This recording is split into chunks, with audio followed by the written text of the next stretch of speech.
Chapitre 11, et dans la 1e année de la 3e semaine du 35e jubilé.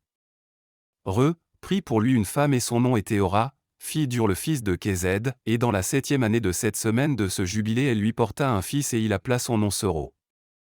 Et les fils de Noa commencèrent à se faire la guerre l'un contre l'autre, à prendre en captivité et se massacrer l'un l'autre, et à verser le sang des hommes sur la terre et à manger du sang, et à se construire des villes fortes, des murs et des tours. Et des personnalités commencèrent à s'exalter au-dessus de la nation et fonder les déclenchements des royaumes, et faire la guerre, peuple contre peuple et nation contre nation et ville contre ville et tous commencèrent à faire le mal et à acquérir des armes. Et à prendre à leurs fils à faire la guerre et ils commencèrent à capturer des villes et vendre des esclaves mâles et femelles. Et Ur, le fils de Kézed construisit la ville de Hara de Chaldée, et appela son nom d'après son propre nom et du nom de son père. Et ils firent pour eux des images moulues. Et ils vénérèrent chaque idole d'image moulue qu'ils s'étaient faite, et ils commencèrent à faire des images gravées, et simulacres impurs, et les souffles malins les assistaient, et les égaraient à commettre la transgression et l'impureté. Et le prince Mastéma s'appliquait à faire tout cela. Et il envoyait d'autres souffles, ceux qui avaient été mis sous sa main, pour faire toute action d'erreur, et de péché et tout acte de transgression, pour corrompre et détruire et verser le sang sur la terre. Pour cette raison il appela le nom de Soro, Serug. Parce que chacun déviait pour faire tout acte de péché et de transgression.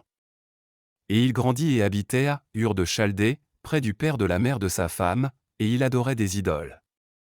Et dans la 1e année de la 5e semaine du 36e jubilé, il prit pour lui une femme.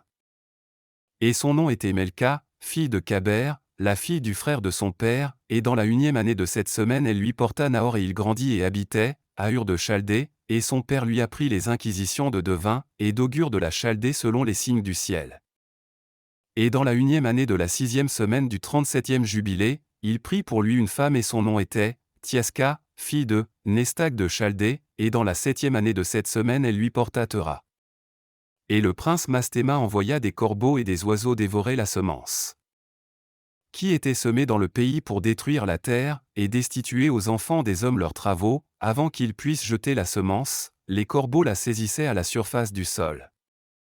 Et pour cette raison qu'il appela son nom Tera. Parce que les corbeaux et les oiseaux les nuisaient par destitution, et dévoraient leurs semences. Et les années devinrent improductives à cause des oiseaux et ils dévoraient tout fruit d'arbre sur les arbres. Et c'est seulement d'un effort grandiose qu'ils pouvaient sauver le peu de tout fruit de la terre en leur jour.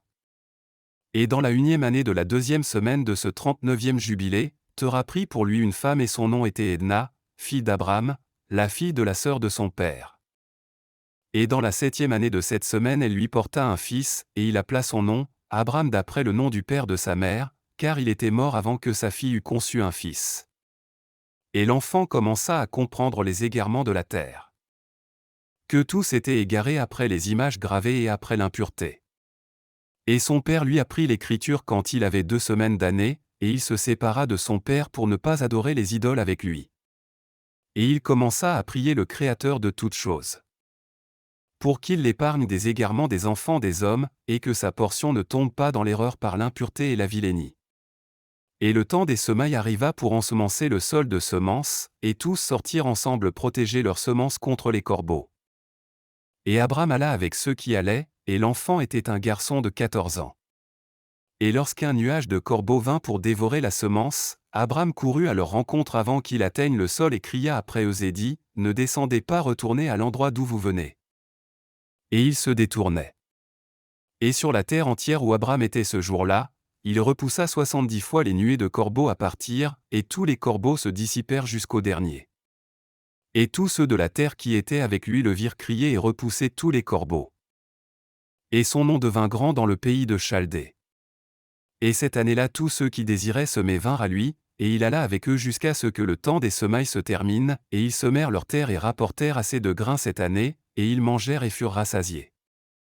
Et dans la 1e année de la 5e semaine, Abram donna instruction à ceux qui font des instruments pour les bœufs, les artisans du bois, et ils fabriquèrent un bassin au-dessus du sol, face à l'armature de la charrue, pour y mettre le grain afin que le grain retombe sur la pointe de la charrue, cachée dans la terre, et ils ne craignirent plus les corbeaux.